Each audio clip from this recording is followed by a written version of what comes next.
Hey guys, welcome back to the channel. If you're new here, welcome to the channel.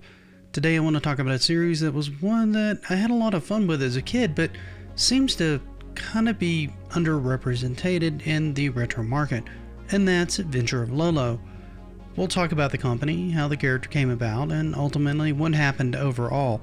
So if you're a fan of the series or just curious, hang out for a bit as we dig into the history of the Adventure of LoLo. Now, most of us who played this series know about our plucky, young, amorphic blob named Lolo and his girlfriend Princess Lala, who's stolen by the evil King Edgar. Lolo obviously gives chase, but has to make it through 50 rooms of devilishly devised traps and monsters arranged to deal with our young hero.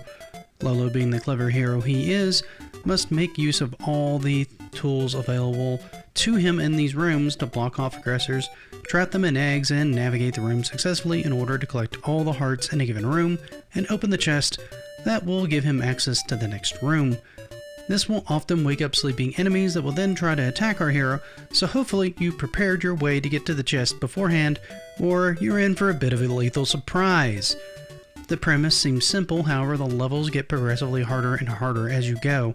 On top of this, new enemies are introduced that require you to learn how to counter them and their movement, or learn how to avoid them altogether. By the end you have stages like this, and this is not so simple now, is it? Now, that's what most of us know about this series, and unless you got the bug, and by the bug I mean heavily into LoLo and need a lot more, well, happily, Hal Laboratories, the maker of the LoLo series, kind of have you covered in this regard. You see, what we know as the Adventures of LoLo actually started its life as a totally different series known as the Aggerland series. This series played in large part like what's described above, only it came out in 1985, 4 years before our hero would see his way onto the Nintendo Entertainment System. Why haven't you heard of the series, you ask? Well, it primarily released on a system called the MSX. For those of you who are still confused, and let's be honest, that's fair, because the MSX wasn't a console at all. It was a line of computers conceived by Microsoft as a product for the Eastern Sector and intended to start stabilizing the home computer architecture, which makes sense as the early computer market was filled with many proprietary languages and architectures, making it difficult, if not almost impossible, to move software from platform to platform. You see, you may have also, if you were paying attention, noticed I said Eastern Sector. That's because the MSX was really marketed in Europe and Japan as some of its primary markets, and was particularly popular in Japan. So it made sense that Hal Laboratories would pick that platform to launch its games on. Now, the gameplay on this first entry is much like I've already described, just more proto-looking graphically. Still had to pick up the hearts, though now they looked more like brightly colored blocks. Once that was done, a door would open, allowing you to go to the next level. Interestingly enough, this very first outing would have a creator mode that would allow you to make your own stages, though I couldn't find any record of you being able to share them with others, online or otherwise. Now, Aggerland Mystery 2 was more than a bit different. Sure, it still had many of the same puzzle aspects you know and love out of the LoLo series, but in this one, the world itself was a bit of a puzzle. It was comprised of 100 rooms arranged in 10 by 10 grids, and your goal was to open these rooms via puzzle solving, and then explore those rooms to solve the mysteries inside each room. Many of these rooms would have multiple exits out of them, which was vastly different from the gameplay of the past. On top of that, some of the rooms could only be solved by coming in from certain directions or with specific power-ups. The power-ups being a pretty common staple in this series. These power-ups would obviously be fairly well hidden for the player, and only by discovering their locations would the room finally make complete sense. On top of these kinds of puzzles, certain stages were hidden in obscure ways, like pushing up against a sleeping leaper 10 times would open a new stage. These kinds of things in the game wouldn't be explained to you, but were necessary if you wanted to see certain parts of the game. Honestly, these kinds of things weren't at all uncommon in older games, especially PC games. They often like to leave obscure, unexplained mechanics in games either as Easter eggs for players to discover, or just extra bennies. Sadly, this version looks like they actually cut out the ability to edit and manipulate stages as well, and I'm not sure why, as it was still on the MSX, as its primary platform, so I don't quite understand the change. It was clear that Hal was onto something, and the game migrated over to the Famicom system, in part due to Hal Laboratories' growing relationship between a young Satoru Iwata, yep, that one, and Nintendo. This one was known as Eggerland Revival of the Labyrinth. Now, this was more of a linear progression style game moving from room to room, more of a callback to the original entry in the series.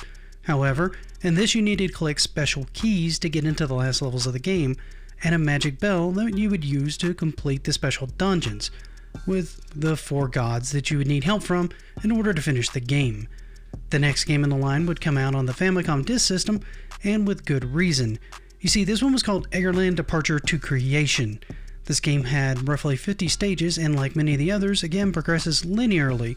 However, this one had a construction mode in which the player could make and save their own individual maps. This was a first, and as far as I can tell, only time this would ever show up in the console versions of the series. Score 1 for Nintendo and their disk drive. What's funny is all of this showed up before the very first game was released in the States. In fact, the first one that dropped to the American audience wouldn't even be launched in Japan, not due to lack of interest, but more because it was a compilation of most of the best levels of all the previous games thrown into one title.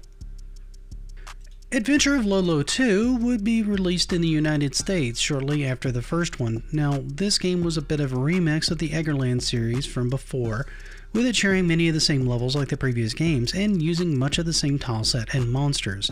However, this time Japan would actually see a release of their own, in Adventures of LoLo. That's right, this was the first in the Adventures of LoLo series in Japan, moving the naming from the Eggerland series to the LoLo series.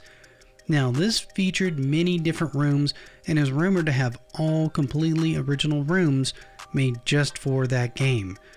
The game difficulty was a notch harder than previous titles as well, with the Japanese version reported to be harder still than its American counterpart, a not so uncommon practice for the time.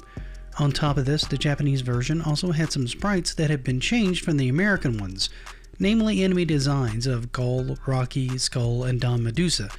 The overall gameplay loop between the versions and the original game are pretty much unchanged. Ladders, hammers, enemies turning into eggs, all that's unchanged, making this not so much of an innovation, but more of another extension of the series for those who really enjoy the gameplay. Things would start to change up a bit in Adventures of LoLo 3. This game would deviate to an earlier formula, playing a lot like Eggerland 2 on the MSX system.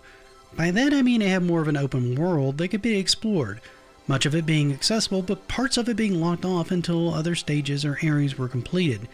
You could also choose between Lolo and Lala at the beginning of the game, and change between them anytime you want during the gameplay. Another change to the main gameplay is how you restart stages. You see, in the older games, when you got stuck, you would hit a dedicated button that would kill off your character. This would restart the stage and obviously take a life. Once this happened a number of times, you would get a game over screen and a code that would be a key to get you back in the start of that stage again. Why is this important, you ask? Well, because this one didn't quite work that way. You hit the select button in this one and Lolo or Lala would just give up and the stage would restart. There are no lives in this game because they simply weren't needed. In this game, a new monster would also be introduced, called Moby, as well as a new mechanic of a breakable bridge that you could only cross twice before it fully broke apart. Once again, the differences between this and the Famicom version called Adventures of LoLo 2 are pretty distinct, sharing a visual style and mechanics but having radically different stages, with some of the more challenging enemies like Moby appearing much earlier in the Japanese version than in the American version. This wouldn't be the last that would see of Lolo and Lala though. A Game Boy version of Adventure of LoLo would drop, however it would be scaled back a bit, and by that I mean the size of the stages have been shrunk, going from 11 by 11 to a size of 8 by 8. This was likely done to make it scale appropriately to the Game Boy's smaller screen, however it does affect the gameplay by giving you fewer possible moves for any given solution due to the size of the screen. It was also plagued by slowdown due to the Game Boy's issues with rendering a large number of sprites on the screen. Much like previous games, the Japanese and European releases of this were fairly different. That's right, this game wasn't actually officially released in the United States. The Japanese one had 50 stages, 10 levels with 5 stages apiece. Ironically, the European one had a whopping 144 puzzles, a tutorial with 19 rooms, 5 intermediate levels, 14 rooms apiece, 10 advanced levels with 5 rooms apiece, and 5 pro rooms. The European version also featured a Super Game Boy support mode. Another thing this version had was changing music. The music would actually change slightly whenever Lolo faces a different direction or is standing near a certain surface to clue the player in that something important to the room's puzzle is either in that direction or on that particular surface. Kind of a neat idea. Now, the last entries and the last official games to be released in the LoLo/Aggerland series would come in the shape of a PC game. Yeah, that's right, the LoLo series actually came to Windows in 1996. The first one was Quest of LoLo, which was pretty much a demo game with 32 puzzles that was classified as freeware. Think of freeware as, well, demos for PCs. That's really all it was back in the day. It would take 4 more years for the final release to come out in 2000. It would have a whopping 194 puzzles, the largest in the entire series. The most notable change between these two releases is the first only had LoLo playable, and in the 2000s it only had Lolo as a playable character. A lot of the game itself was very similar to the other series, except for the fact that the graphics have been reworked to a more 3D format. The water currents were also animated at this time, so you could more easily see what direction they were flowing. This led to a lot less trial and error in the gameplay. They also added a teleport. This allowed you to go to any room that you had visited from the map, and would eliminate a lot of the need for backtracking through individual rooms. There was also a new item added called a crystal framer. How this worked is when it was used, it would reflect shots back in a given direction, useful for encasing the Medusas and eggs. On top of all these minor changes came a few big ones. First off, the password system was replaced with the save feature. Much like some of the earlier titles where lives were removed, you could try the stages as many times as you wanted without any real consequences. They also brought back the construction mode, this one allowing the players to design any kind of stage that they wanted without any limitations previously imposed. On top of this, mouse support was added to the stage design to make it happen much faster and easier than before. You could also share stages with people online, making this one of the best construction modes to date. Sadly, this would be the last of the official series of the LoLo/Aggerland series, but not the last for the pair of Lolo and LoLo themselves. You see, before the last release, well, rather in the 90s, Hal Laboratories began moving to a new IP by the name of Kirby, and moving away from this particular series. In fact, one of those games would include Lolo and LoLo as guest characters, most notably Kirby's first outing on the Game Boy, in which they could be found in King Edgar's castle as a boss. It's uncertain why they're fighting with Kirby on his adventure, but it would still be one of the only times they showed up outside of their own series. It appears that Hal Industries has mostly forgotten about or lost interest in this series at this point, either because they feel that they have more ideas for Kirby, or they just don't have any more ideas for this particular series. However, what do you guys think of the LoLo series as a whole? Were you ever a fan of it, or were you mostly happy to see it go away? Which was your favorite, and if you're into the series? Would you like to see it come back, and if so, in what form would you prefer to see it in? Let me know in the comments, and while you're there, if you could, leave this video a like. And if you haven't, consider following the channel, that helps me out a ton. I'd also like to thank all of you who got this far in the video, and spent part of your day with me. It really does mean a lot to me. For now though, have a great rest of your day, and happy gaming.